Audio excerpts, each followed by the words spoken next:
Thank you for having me. Ooh, that's booming. Wow. I send you greetings from the Chicago Tea Party and every other tea party I've spoken at around the country.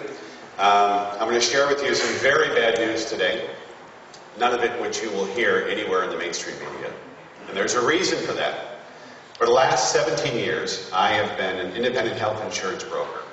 And for 15 of those years, I was a happy small business owner helping other small business owners.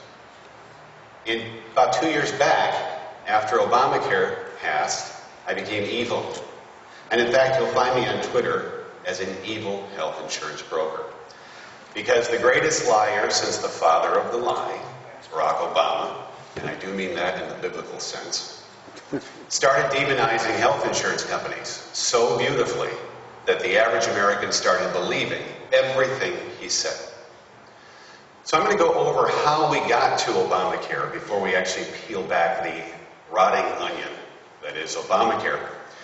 If you remember during the State of the Union speech, not the one where he insulted our Supreme Court justices, not that one, the one before that, when he talked about a man named Otto Raddatz from Downers Grove, Illinois. And please raise your hand if you remember this exact quote. He said that this man had his health insurance coverage canceled, his treatment delayed, and he died because of it. Yes. Who remembers that exact quote? Yes. That's not hyperbole. That's an actual quote. Did you know the true story about Otto Raddatz? The only true story is that he was from Downers Grove and that he did die. In reality, Mr. Raddatz bought an individual health insurance policy. And when he bought that policy, he did not disclose a medical condition he had prior to purchase of that policy. Very soon after the policy was placed in force, he started filing large claims for cancer. So the insurance company exercised their right to investigate if he had bought that plan without telling all of the truth. So they did what's called a pre-existing condition review. What they found is that he did indeed have a condition that he did not disclose, and had the insurance company known that he had this condition, they would have not issued him health insurance coverage.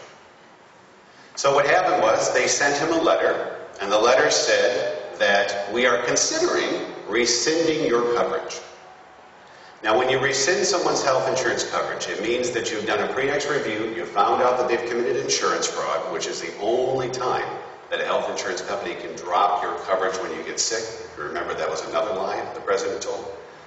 In 1996, HIPAA law states very clearly that the insurance company cannot drop your claims unless you are committing insurance fraud, and they can prove that you've committed insurance fraud. So in this case, they decided to consider rescinding his coverage as they were reviewing his prior medical history. Immediately, Mr. Raddatz called the Department of Insurance here in Illinois. They then called the Attorney General's office in Illinois, and they called Assurant Health Insurance Company of Milwaukee, Wisconsin, who was the company, still there today, that issued him coverage. Do you know what happened? Even though the insurance company had the full legal right to terminate his policy, they not only never canceled his coverage, they paid his claims for 4 more years until he died.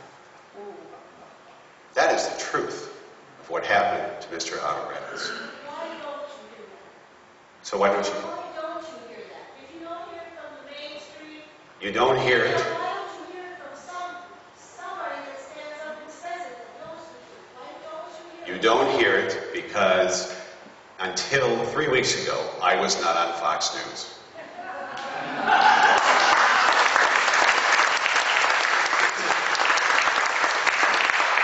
Thanks to our Illinois Tea Party coordinator, Denise Catoni, who I love dearly, she hooked me up with Fox News out of Chicago. Fox News did a little due diligence on me, watched some of my speeches on YouTube, decided to call me. I talked for 40 minutes with the Fox News producer. He said, I have never, in the last 3 years since this legislation passed, spoken to anyone who knows 1/10 of what you know. We'd be honored to have you on tomorrow morning. So they were doing a remote broadcast shoot, you can pull this up on YouTube, of a man named Jimmy who owns Jimmy's Char House in Naperville, Illinois. And we stood outside of Jimmy's Char House, And I gave the truth like you have never seen before on Fox News. Second biggest lie Barack Obama told to shove this legislation down our throats. There are 47 million uninsured Americans in this country. I love it when a government agency ends up damning Barack Obama's lies. In fact, there is no connection between Barack Obama's words and the truth. Zero. Yes, sir. According to the U.S. Census Bureau, I'm going to read this to you. The U.S. Census Bureau tells us, see, what no one asked in 2008 and 2009 is, if there is 47 million uninsured Americans, who comprise the 47 million? Did you know that according to the U.S. Census Bureau, half of the uninsured in America are uninsured for 4 months? What is that? That's I've left one employer and I've moved to a new employer. Is that a chronically uninsured situation? Do we need a 2,700-page healthcare takeover to solve that problem?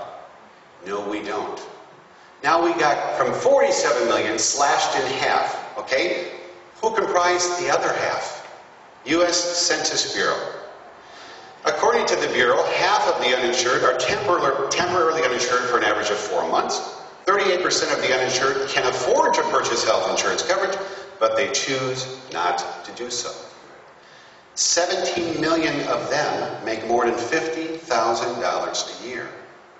And 9 million make $75,000 a year. And ready for this? Drum roll, please. 12 million are here illegally. That's who comprise the uninsured. So, if we whittle down all the lies, get down to the real number, you know how many chronically uninsured people we have in this country? 8 million. Thanks to the CBO, who conveniently decided to score the full 10 years of Obamacare, we found out a few weeks ago that it's actually going to cost this country $2.6 trillion over the first 10 years, not $960 billion, which was the third biggest lie Barack Obama told. Let me ask you a question. Do you think it's possible that we could insure 8 to 10 million people for less than $2.6 trillion? Did you know that every year in our U.S. healthcare system, we waste $780 billion? Did you know that if we just took half of that $780 billion, we could insure every single one of the supposed 47 million uninsured with a gold-plated health insurance plan that would make the CEOs of Blue Cross Blue Shield green with envy?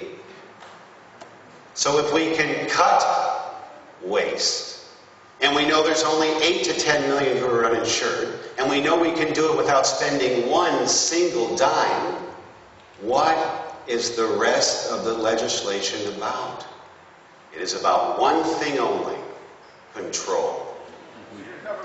And that's it. I'm going to give you the granddaddy lie of them all. A lie that Barack Obama used to shove this legislation down our throats on a purely partisan basis without one Republican vote on Christmas Eve 2009 while most of you were sleeping. And the biggest lie he told was the lie of pre-existing conditions. Barack Obama did a beautiful, masterful job of lying about the evil health insurance companies and evil health insurance brokers like me.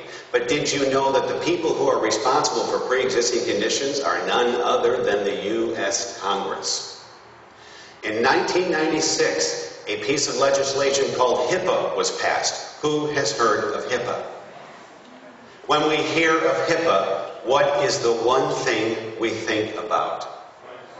Yes, sir. Privacy is nothing compared to portability. In that legislation, portability, the portability clause states that if you have a group health insurance plan and you hold that health insurance plan through an employer for at least 18 months and you lose that job, so long as you do not have a lapse of more than 63 days between your last employer-sponsored group health insurance plan and your new employer-sponsored group health insurance plan, that new carrier must cover all your pre-existing conditions from day one. That law, passed 16 years ago, protects 90% of the American insured today. and it has worked beautifully for 16 years. But as usual, when the omnipotent fools in D.C. pass a piece of legislation, they think that they have all the answers. When they pass that legislation, they extended zero portability protection for the individual policy holder. These are the people who are self-employed, the backbone of the U.S. economy. 14 million Americans who do not have large companies where they can pool together and negotiate with underwriters to lower their rates. It's mom and pop companies. And they are stuck with buying individual health insurance plans. And when they buy individual health insurance plans, they can be denied for coverage. That's a true story.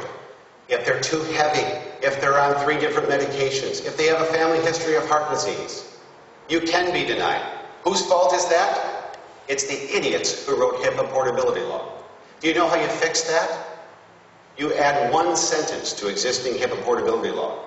And that sentence says, all individual policies are now protected under existing HIPAA portability law. And you have killed pre-existing conditions in this country for all eternity. Now, would that take 2,700 pages to do?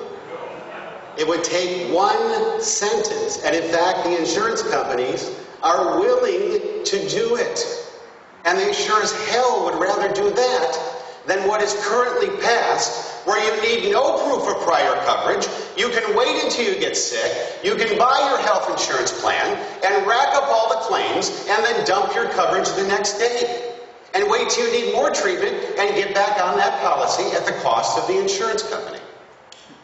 You can fire every actuary in this country come 2014 because health insurance companies will now become a public utility. Imagine if the same rules applied to State Farm and you didn't buy a homeowner's policy until your house burned down, and then you called State Farm the next day and said, yeah, I need a replacement policy for my house. You think that would work? How long do you think State Farm would stay in business? You know who tried? Yes, sir. You're talking to an agent. Good. State Farm agent. Yes, sir. Think that would work, Mr. State Farm agent? No, sir. Not a chance. Not a chance. And how do we know it's not going to work? Because Mitten's Rhino Romney passed it in Massachusetts already. Now, Mitt Romney likes to say that, why didn't the president just ask me? I couldn't tell him what we did wrong. We could have worked together. You know, the truth is that Mitt Romney's advisors were sitting in the White House in 2009 helping this president craft Obamacare. Did you know that? Let me tell you how it works in Massachusetts. In Massachusetts, they like to brag that they have 98% of the Massachusetts residents insured. And in fact, Mitt Romney likes to say that he kept it under budget. Do you know what the projected cost was for Romney Care when it first passed? $880 million. Would anyone like to guess what it costs this year? $8.6 billion. Would you like to know who's been paying for that $8.6 billion? The United States taxpayer. We have been bailing out the state of Massachusetts for 4 straight years. So when he brags about 98% of them being insured on the Massachusetts healthcare plan under Romney, you are paying for it. And you are also paying for abortions, where in Massachusetts, it doesn't even require a copay to kill your baby. It's free. Now, there's a critical difference between Massachusetts, Romney Care, and Obamacare. The critical difference is, if you don't like Romney Care, you can move. Where will you go when Romney Care is everywhere? Because that is what's coming. But we don't have to look to Massachusetts. We had our own health care scheme passed here by our governor heading off to prison, Blago. By the way, in Illinois, our governors make our license plates.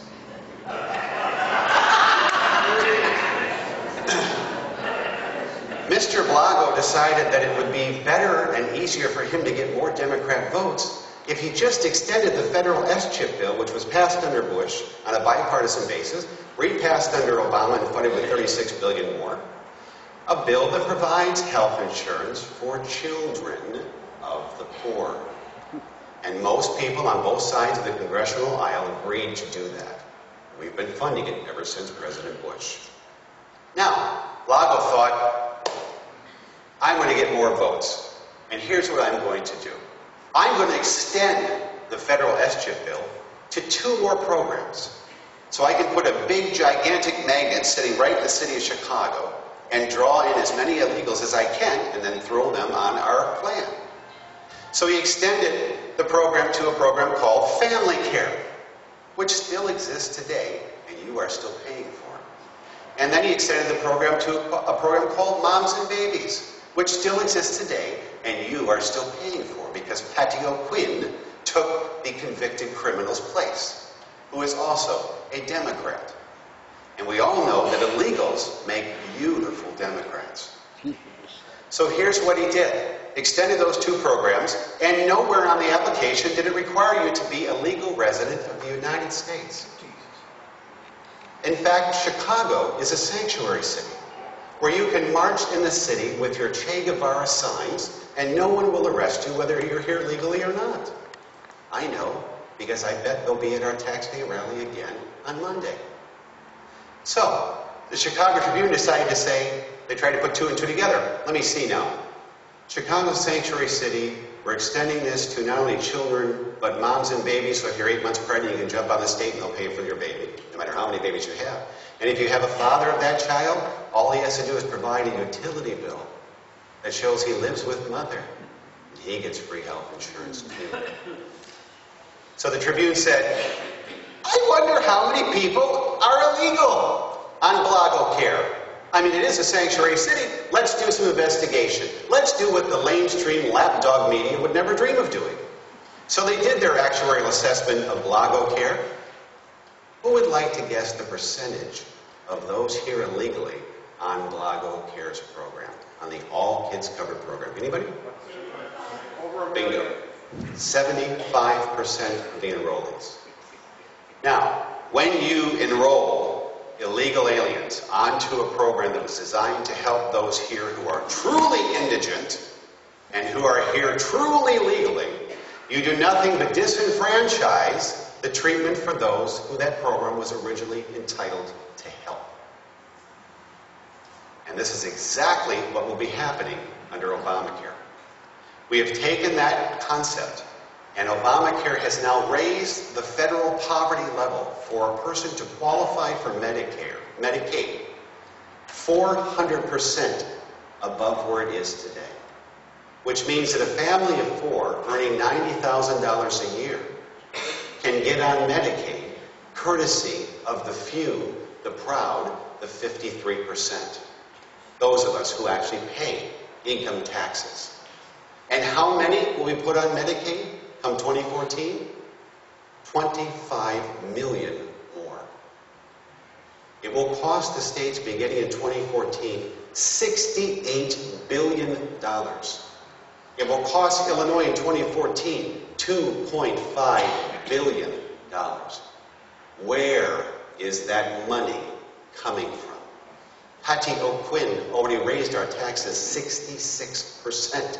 I know, because I just cut the biggest state tax check in my entire career. Yes. Just last week. So where is that extra money going to come from?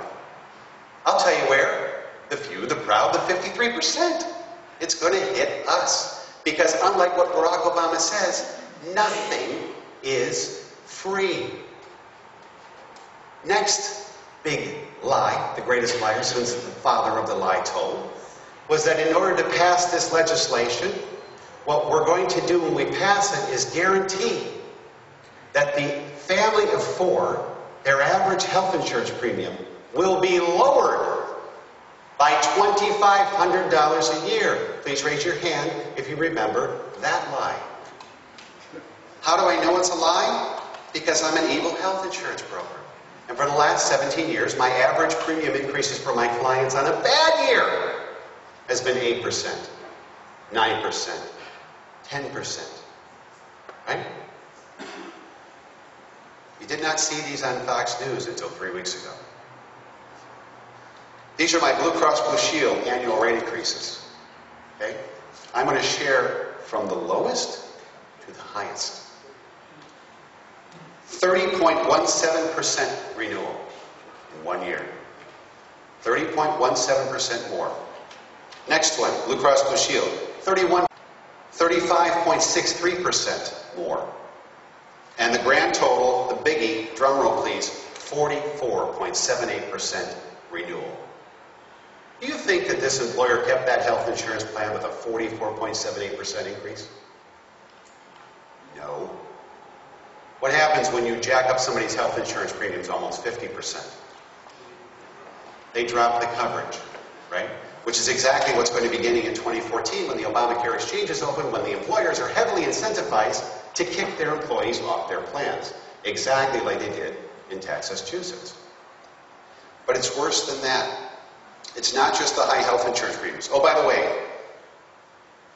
I'm going to share with you a personal story from a client in Naperville, Illinois.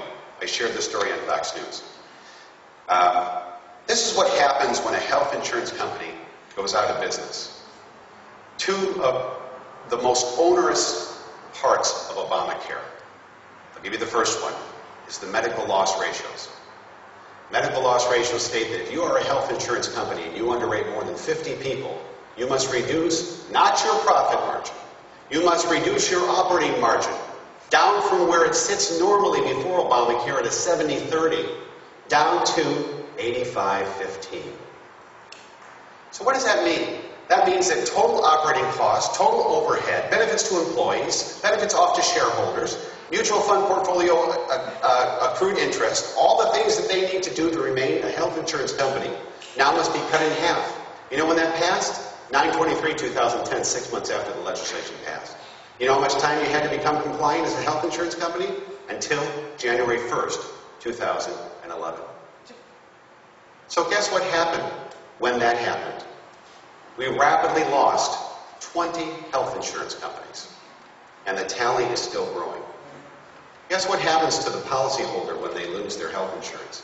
11 years ago, I sat with a family in Naperville, and I explained to them a brilliant concept designed by Republican Senator Bill Archer out of Texas. He designed what's called an MSA, or a medical savings account. And they loved the idea of having one deductible for the whole family that they could manage. They loved the idea that their premiums went down by $200 a month. And they loved the idea that they could write off all their medical expenses. Whatever they didn't use, they rolled over to the following year and billed for retirement.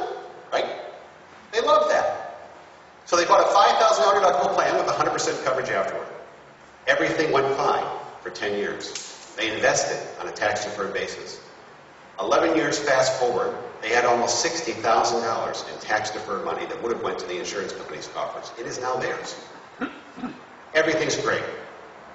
On the 12th year, she develops infiltrating ductal carcinoma, which is the worst kind of breast cancer a woman can be stricken with.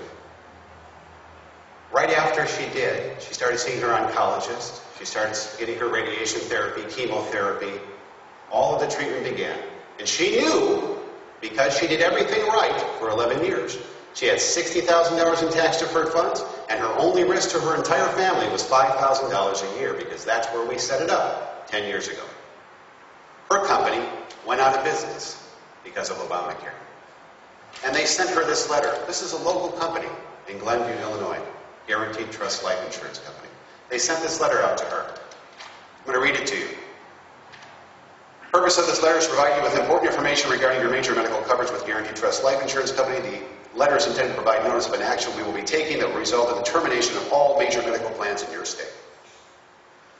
Will I be offered a replacement plan? Yes, we're required by law. What law? HIPAA law, passed 16 years ago. You can't just drop your coverage arbitrarily. That's a bald-faced lie. We are required by law to offer you replacement coverage. The replacement plan is a high-deductible major medical plan. It will not begin paying charges until such charges exceed your brand-new deductible of, drum roll please, $25,000 per person. Imagine going through breast cancer treatment, getting a letter that your insurance company's been terminated, and panicking that you now have to scrape up another $20,000 just for your treatment. God forbid the other 3 members of her family are stricken with any kind of illnesses. So I had to take her off her health insurance plan and put her on our state high-risk health insurance pool. In Illinois, it's called ICHIP, the Illinois Comprehensive Health Insurance Plan. I put her there because she could not afford to cough up another $20,000 since she'd already spent enough going through radiation and chemotherapy. She went from an $8 million policy to a $1 million policy with the state high-risk pool. And she literally had to worry if she would run out of benefits after doing everything right for 11 years. And that is just one story of the people who have been damaged by this legislation since we've lost 20 health insurance companies, 13 of them in the state of Iowa alone. But it's worse than that. I want to share something else with you. If you are a senior citizen and you voted for Barack Obama's hoax and change, you should be ashamed of yourself.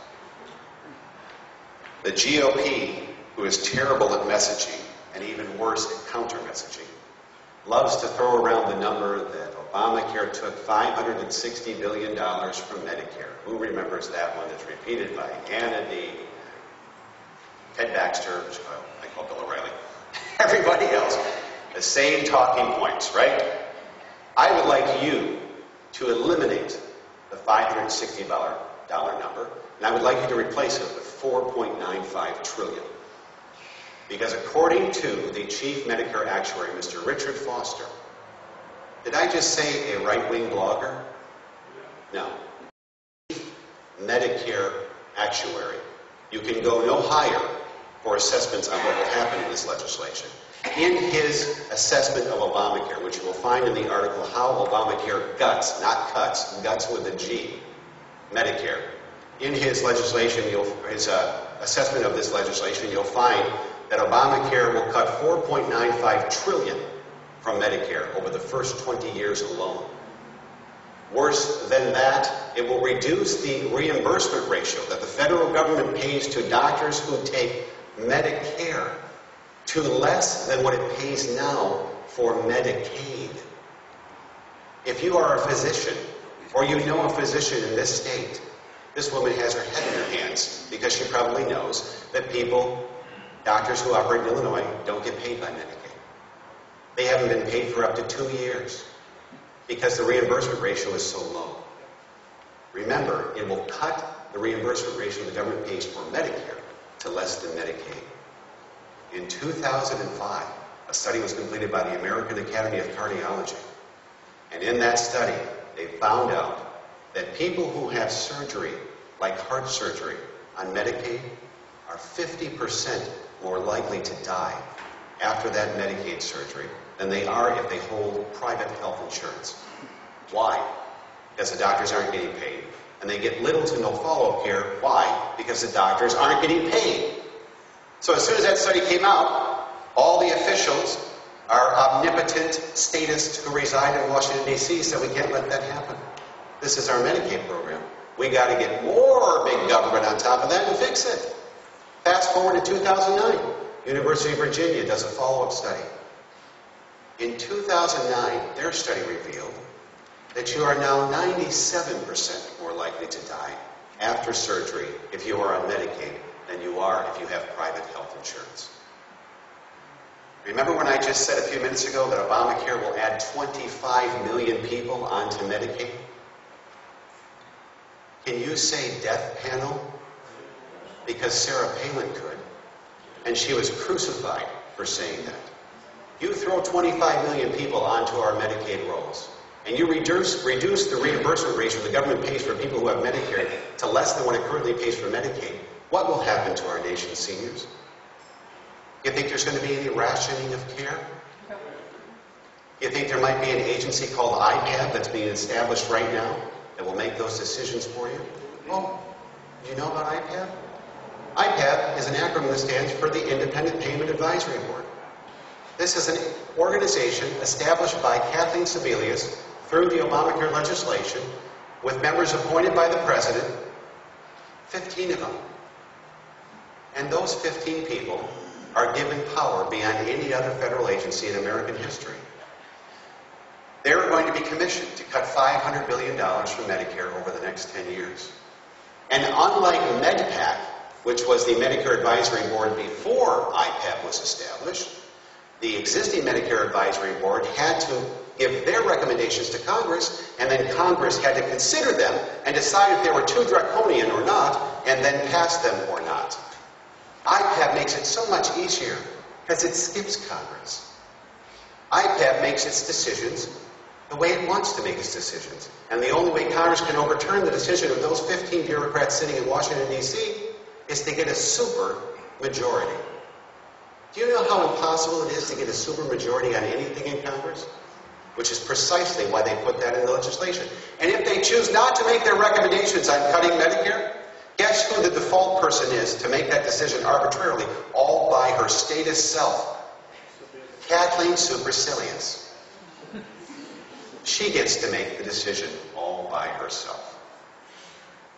Is that frightening or what?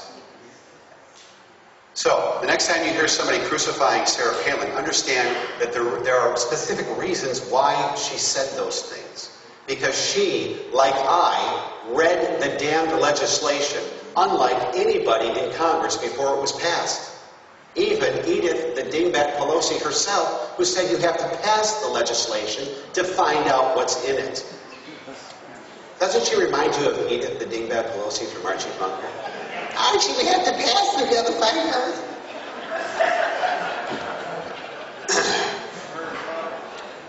Now, I've talked about what will happen with our Medicare recipients. I've talked about how they will rapidly expand Medicaid and bankrupt the states very quickly. I want you to know what's going to happen to private industry.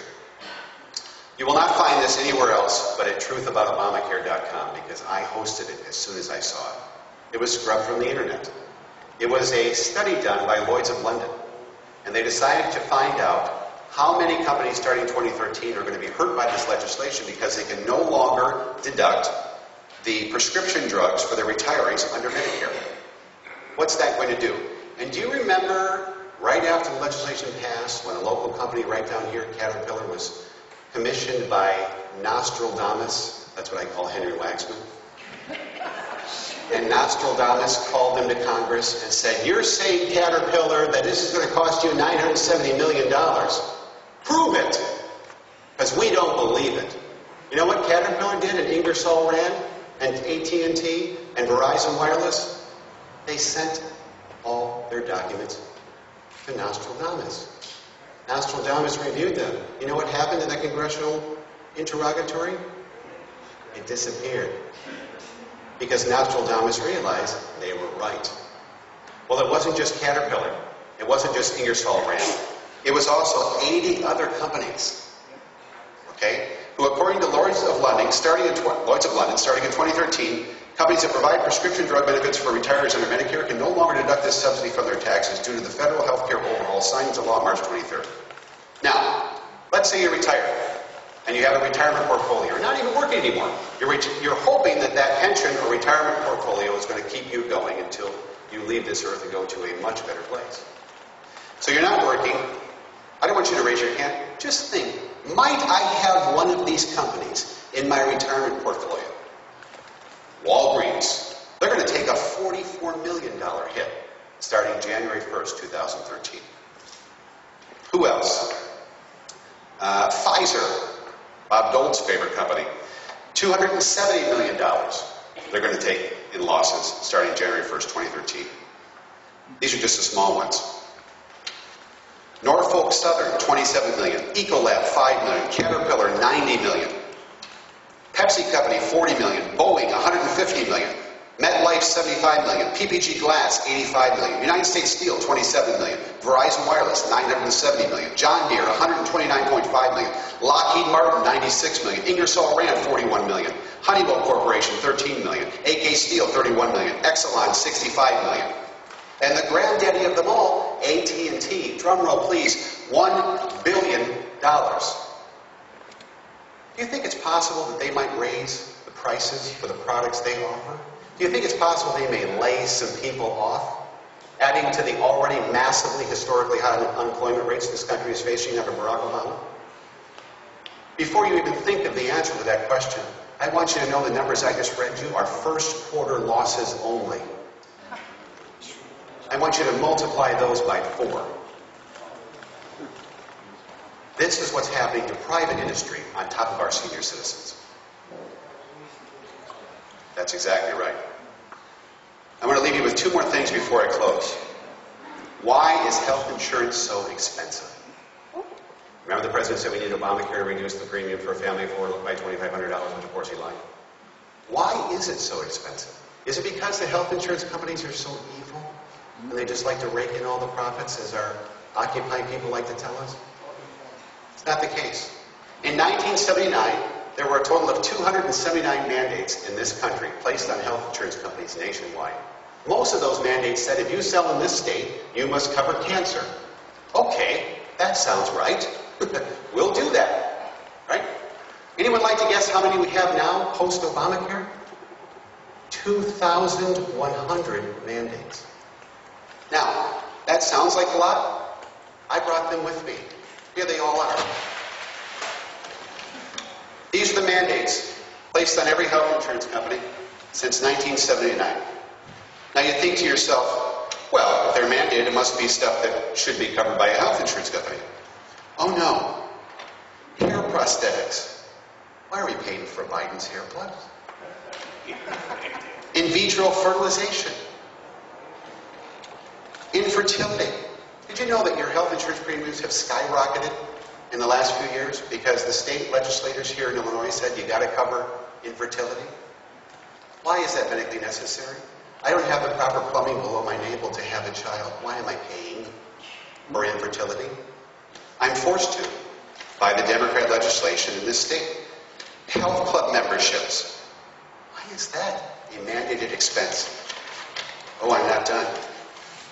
Massage therapists. Athletic trainers.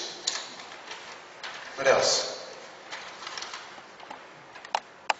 Oh, did you know in California there's only about 6 health insurance carriers left? You know why? Because on the health insurance companies for all 4 of University of California universities, sex change operations are a mandated covered expense.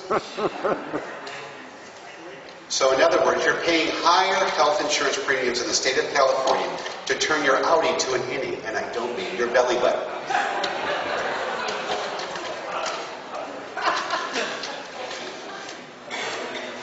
That is why health insurance premiums are so much more expensive. Every single time the government intervenes, costs go up. If you remember the Medicare special hospital subsidy, it was supposed to cost $100 million. In less than a decade, it soared to $11 billion. This nation faces an unfunded liability of $65 trillion between Medicare, Medicaid, and Social Security. And that's the most conservative estimate. We found out last week that Obamacare will increase our unfunded liabilities by $17 trillion. Why? Because here's what happens for the states once they open up their mandated Obamacare exchanges. Once you open them, the legislation provides you only enough money to start the exchanges. After the first year, you're on your own, state of Illinois. You fund the whole thing. And we have an idiot on the Supreme Court, Elena Kagan, who actually questioned the attorneys during open oral arguments and said, why would a bucket of free money to the states be considered a burden? That is a quote from a sitting Supreme Court justice. Imagine if Barack Obama gets 4 more years to put 3 more left-wing nut jobs on our Supreme Court. There will be no more balance. Now, I do believe we will win in June in the Supreme Court by either a 6-3 or 5.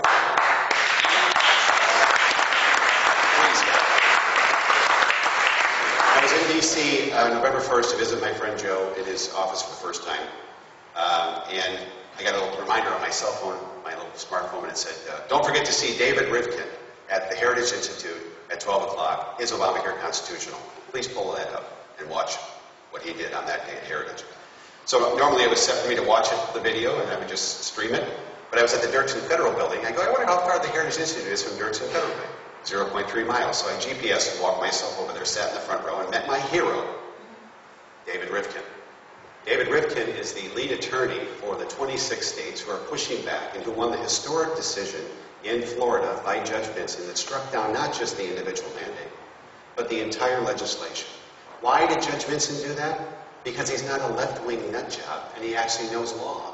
And he knows that if you do not put a severability clause inside any piece of legislation, if one part goes away or is ruled unconstitutional, it must all go, which is why he made that decision.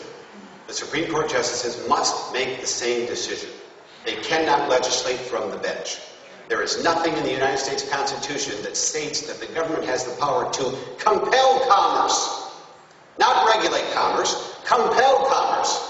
You don't have a plan now? We say you must go get a plan so that we can regulate you under the Commerce Clause. What the hell are they talking about? It doesn't exist. So that legislation must be struck down completely. Not just the mandate, all of it. And I'll tell you why. If they don't do that, then the two most dangerous clauses ever devised by liberals in this country will destroy every health insurance company in 3 to 5 years. And the only ones remaining will become public utilities for this administration. Community rating and guaranteed issue will be left if that mandate goes down. Now you will have no funding mechanism to provide community rating and guaranteed issue. What is community rating? Community rating is a piece of liberal health insurance legislation that has failed in every single state it's been put in place. Why? Because, up to the fair liberals now, we're thinking the liberal mind, it's all fair. Everybody should pay the same premium. That's fair. That's justice. That's it. So what happens? You got your young guy over here, right, who's buying a high-deductible health insurance plan. He knows he's not going to be sick statistically for years. He's paying about $87 a month, right? He's got a $5,000 deductible. Now, what happens is, he's got to pay for the 62-year-olds over here. So what happens to his premium? It goes up another $100, historically another $200 a month. Do you know how quickly he will drop that coverage? Like that, leading to more uninsured, which is precisely why the president mandated that you have to buy health insurance under penalty of law. And in fact, before, remember the reporter sat in front of Edith the Dingbat Pelosi, and he asked her, are you really going to put us in jail if we don't buy health insurance? You remember that? Right? And she hemmed and hawed like the typical politician does. Right? The Tea Party rose up, and 3 months before the legislation passed, they removed the criminal penalties for someone who does not buy health insurance. It's gone. Because they were going to use the same penalties that is allowed that you don't pay your taxes. They were going to carry the same law over and hit you the same way if you don't buy health insurance. We rose up and said, no way, not in a free country. No. Gone. That presented a very unique problem for our statist in chief. Because now there's no criminal penalties. He can't put you in jail. He can't do anything. Here's what he'll do. Here's what we'll do. Starting 2014, who would like to guess the fine if you don't buy health insurance? How much is it? $95. Do you think it will be more expensive to buy a government-approved health insurance plan than $95? Right? So even, it graduates to $695, which is still less than the $2,800 average price for a new Obamacare, shiny gold-plated health care plan in the Obamacare exchanges. So let me ask you a question. If they can't impose criminal fines, what's the next answer? Do you remember Barack Obama sat down with George Snuffleupagus on ABC News? And Snuffleupagus asked him, Mr. President, I have the dictionary right here, and it says that this is what a tax is, and you're doing the same thing, but with Obamacare. What did the president say? I reject that definition. Only Barack Obama can reject the definition of something in the Supreme or in the dictionary.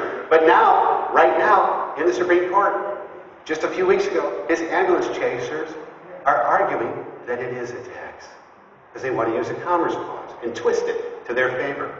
So, he's putting a fine in place. Let me ask you a question. If there's no criminal penalties, how is he going to get that fine from you? You know what his answer is? I'm going to hire, as of last week, 4,000 new IRS agents. And only a few months ago, I already spent $11 million of your money to hire a ton of more agents with the IRS just to collect the 10% tax on tanning salons. $11 million it cost us to do that. Last week we hired 4,000 more. And the only power he gives to the IRS to collect that fine, if you defiantly do not comply with this regime and buy health insurance, the only power he gives them is to hold your tax refund. How do you hold a tax refund from somebody that pays no taxes? 47% of this nation pays no income taxes. You think you're going to hold a refund from a slacker who's still staying on his mother's health insurance in the basement until 26 years old? You think he's earning any money? No. So who's really going to be paying to insure all of these new, millions of them, 40 million new Americans? Raise your hand if you are one of the few, the proud, the 53%. Thank you. That's all I got, folks.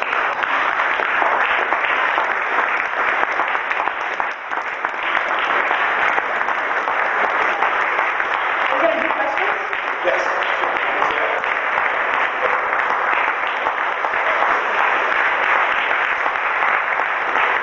He is going to do questions. Oh, thank you so much. Oh, how are you? And I want to know your schedule. You're going to be at Daily Plaza when? Monday, our 4th annual Tax Day Tea Party. All right. The guests we're going to have, if you can make it up there, we're having the Breitbart team come in. We have Joe Pollack, our own Joe Pollack. He ran against Jan Wachowski in the 9th District. Did I say Wachowski? Yes, I did. He'll be speaking, coming in from California. Dana Lash, CNN contributor and syndicated broadcaster, Breitbart editor, will be coming in. Our own Congressman Joe Walsh will be coming in. Let me tell you a little something about Joe Walsh. And this is important for everybody to know. As the Tea Party, our main goal is to hold our elected officials accountable. Do you remember right before we won 768 legislative seats nationwide in November 2010, Steve King and Michelle Bachmann were on every conservative news outlet possible saying that we now control the purse of Congress. We now hold the House of Representatives. So we now control spending. And she knew, and Steve King knew, because I knew, because we all read the legislation, that Edith the Dingbat Pelosi put $120 billion into the legislation for auto funding of Obamacare. And Steve King and Michelle Bachmann were telling everybody, come March 16th, when HJR 48 passes, which is continuing resolution number 6 of 7, we want you to stand with us, sign this pledge, and send over to the Senate only the necessary funding that is necessary to run the proper functions of government, but not a penny for Obamacare. Remember? Want to know how many of our Tea Party reps that we elected in November 2010 stood with Michelle Bachmann and Steve King on March 16, 2011? 2. Yep. Joe Walsh and Tim Johnson. You know why Joe voted against it? Because Joe actually read the legislation. And in the legislation, there was life riders, hundreds of millions of dollars for Planned Parenthood, who performed an average of 906 abortions a day. Joe read that and said, no way, and voted against it, and so did Tim Johnson. That means that Bobby Schilling, Aaron Schott, Adam Kinzinger, everybody else we fought so hard to put in, they all voted for it. Yes, sir. Oh, sorry. I told you that you'd be hyped. Maybe I should have said man. Are you man enough yet to get out and tell all your friends? Now he'll field some questions.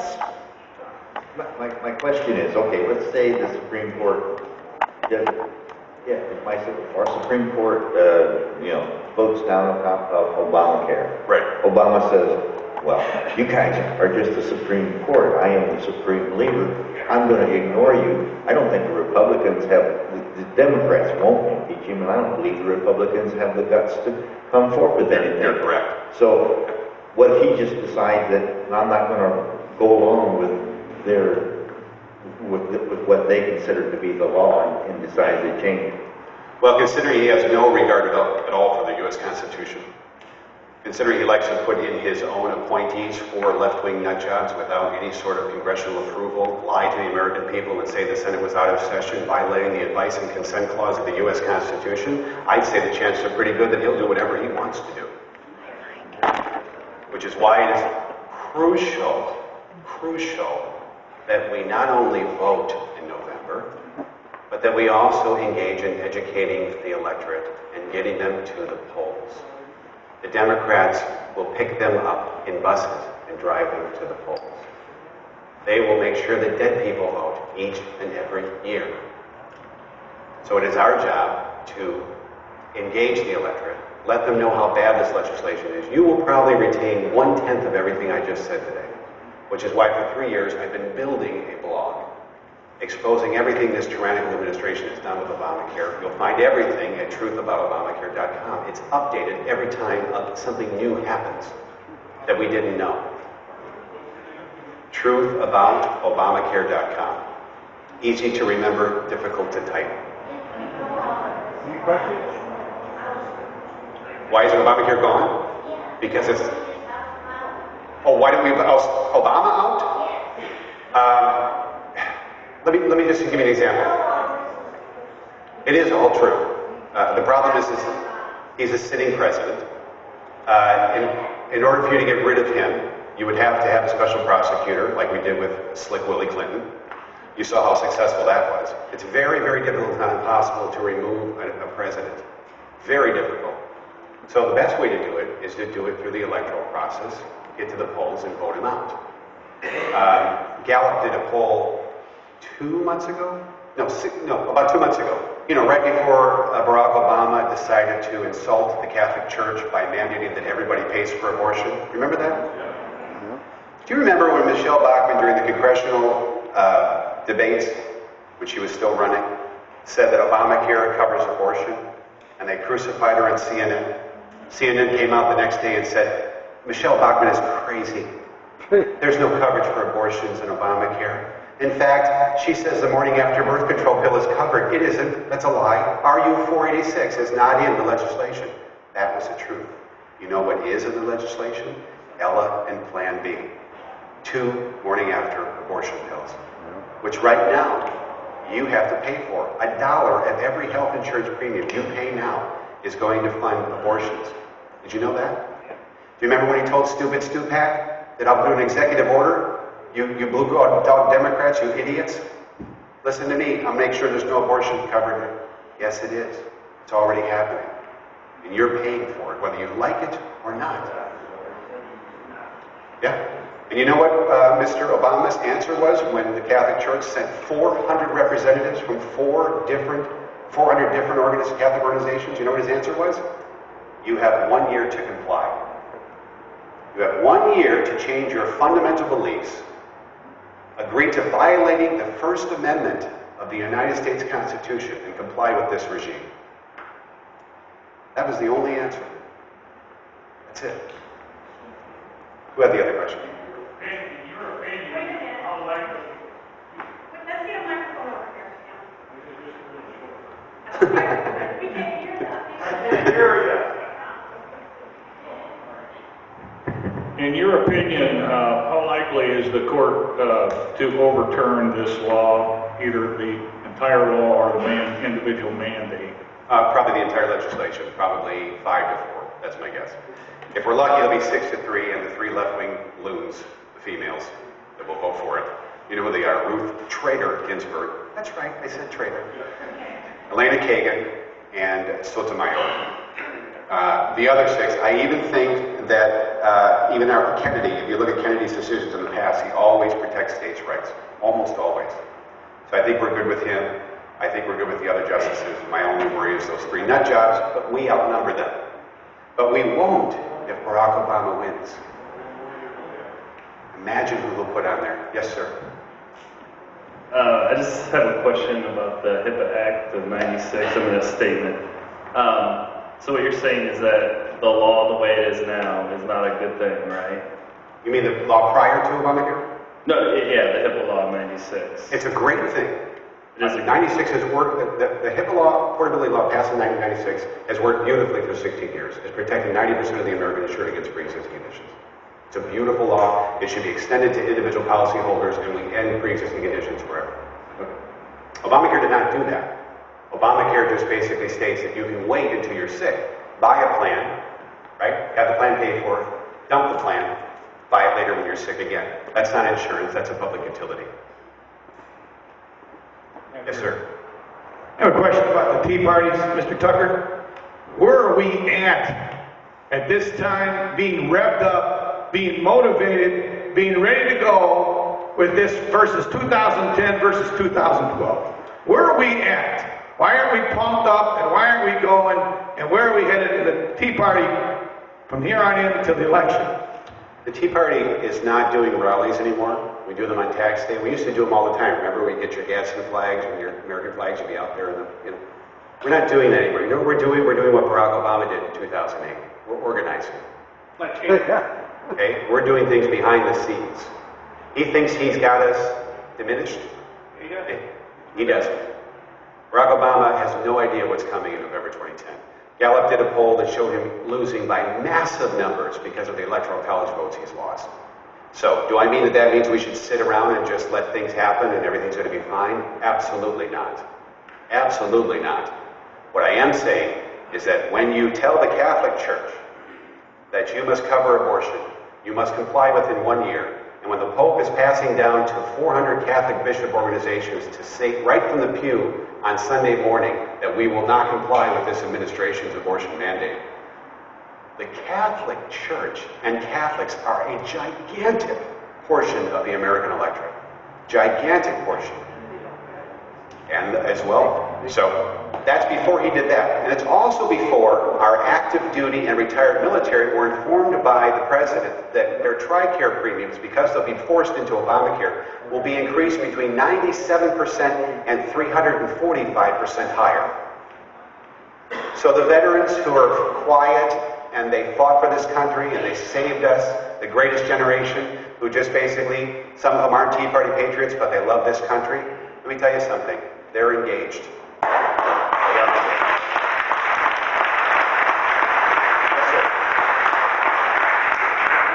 Yes, ma'am. Ladies first.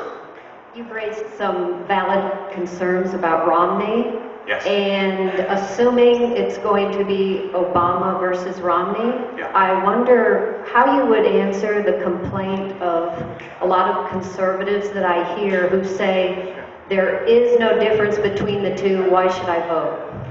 Ridiculous. First of all, Illinois is going to Barack Obama whether you like it or not. Okay? So your job as Tea Party people is to help your local elected officials get in office in 2010.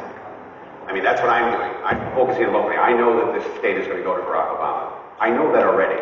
I don't support Mitt Romney. I would vote for an orange juice can over Barack Obama, an empty one. But I know that Illinois is going to Barack Obama. So that means I'm going to be working to get Congressman Joe Walsh reelected. I'm going to be working to get Dr. Ari Friedman elected. I'm going to be working to get all of these Tea Party candidates elected because that's the only way we can do any good in this election cycle. And there is a difference. Let me answer your question. There's a tremendous difference between a devout, diabolical Marxist and a Massachusetts moderate. A tremendous difference between the two. And if Mitt Romney is our nominee, I will walk door to door for him if I'm asked to. Okay, I will support him because anything is better than a diabolical Marxist. Anything is better. Yes, sir. Hi, I was a history major at Bradley. I never quit studying history. I know quite a bit about pre-war Germany, pre-World War II. What this president is doing is what Adolf did in the 30s. You know, They did it to the Lutheran Church yeah. and intimidated them. I go to every Every time I fill up my tank, buy a candy bar, I find someone to talk to. And you must do it. You must explain that you're not a wacko, that you just know some information, and objectively, don't even use a name. Would you ask it in a question? Would you want this to happen to you? Good comment. By the way, you can call him hyperbolic, you can call him radical, whatever you want to call him for making that statement. What does Nazi stand for? National Socialist. What is Barack Obama trying to do to this country? National Socialist. I rest my case. Next question. Yes, ma'am. I'm a Ron Paul supporter, and I'm surprised that the Tea Party hasn't gotten behind Ron Paul. He's really the only candidate who backs the Constitution. That is not true. All of our candidates support the Constitution. Ron Paul, even though he's great on fiscal policy, is a dangerous, dangerous man to this country. His foreign policy will put us in terrible shape. He is the only sitting congressman in U.S. history to go to Iranian state-controlled TV and trash his own country's military and praise Hezbollah. You can YouTube it. Say that again.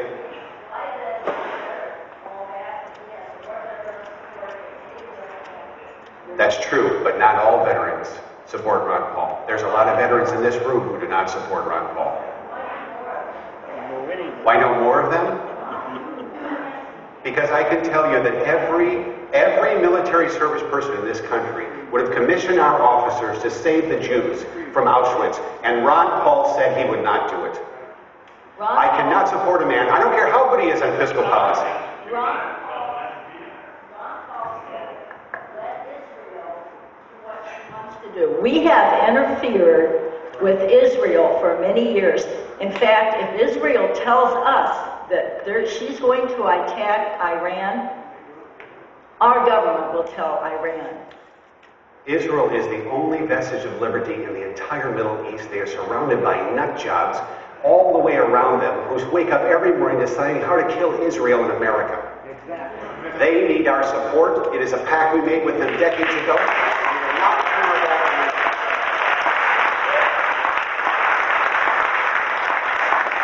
them. Next question. Right here. Yes, sir. I'm not very good at asking questions, but I will try now. I'm Mike Mitchell, and I was wondering, how can you tell Americans to vote and to vote properly? I didn't hear his question. To vote properly. How can you tell them? Okay. If you're not using social media, please begin using social media. Okay? Dana Lash, who will be speaking on Monday, says that our job to educate, especially the youth, is to take over culture, to influence culture. Yes. Hollywood, movies, all of this mainstream stuff coming out of the left wing in California. It influences our young people. Ma'am, I will tell you one thing I like about Ron Paul, is that he attracts young people and teaches young people about liberty. And for that, I take my hat off to Ron Paul. I wish more people would attract young people. When I speak all over the place, you know where I see in the audiences? 55 and up. Very few young people. You watch Ron Paul's gatherings, hundreds of thousands of young people. So, to that, I tip my hat to Ron Paul. I disagree with him on foreign policy, vehemently. But I do agree and support him for that reason. You aren't doing anything, Mike? If you wonder why Mike breaks up, he was a Hitler Youth. He's an immigrant, and he's a true-blood American. So everything breaks him up.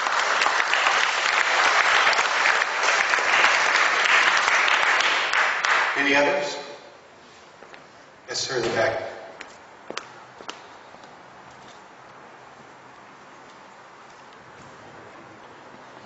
I just have a comment. Is that for the solutions? Is that because I'm a Christian, I believe everyone has a guardian angel. I believe every aborted child also has a guardian angel. Yeah. And I think we need to call on the guardian angels, the aborted children, to touch the hearts of the hard hearts that's in the country. And this whole thing we're all dealing with is beyond all of us. So we need God's help. And our country is, God bless America, is that we're the only country that's going to stop one world government. And so it's our faith and trust in Him all through history has guided the people in His directions. So we need to commit ourselves more fully to God, ask our guardian angels and the guardian angels all on board to help us, to guide us, to strengthen us, to help us to be courageous leaders, and we will multiply ourselves. We will make a difference. May God bless all of us. Amen. You bring up abortion. I don't know if anybody remembers this. You probably do because you're Tea Party Patriots, but do you remember the one vote that Barack Obama was so proud of when he was in the Senate? To kill the Born Alive Protection Act. You know how diabolical someone has to be to support a piece of legislation that lets a baby who survives a botched abortion sit in a room and cry until it's dead. This is who we are up against. Anyone else? Yes, sir, in the back again. Yep. Oh.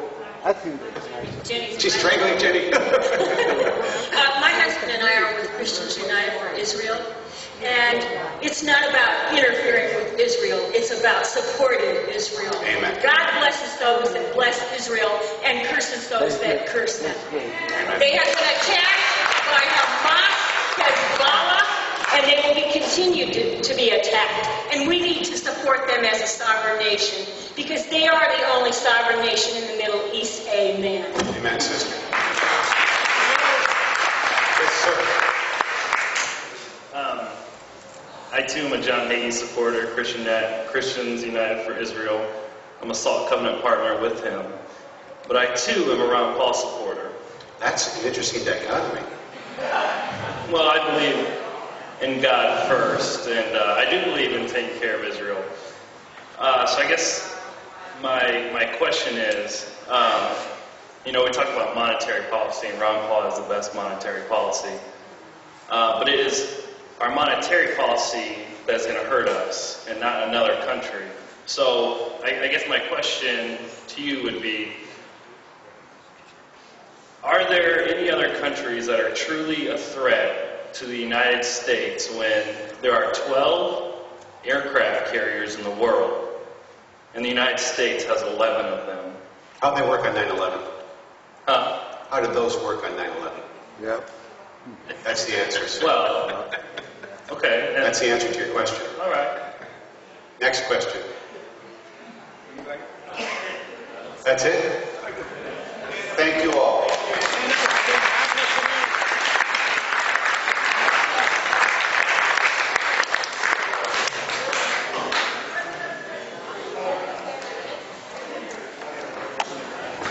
You can come up. Please. We should finish by singing God Bless America. Dave and I want to thank you for coming. And drive safely. Yeah.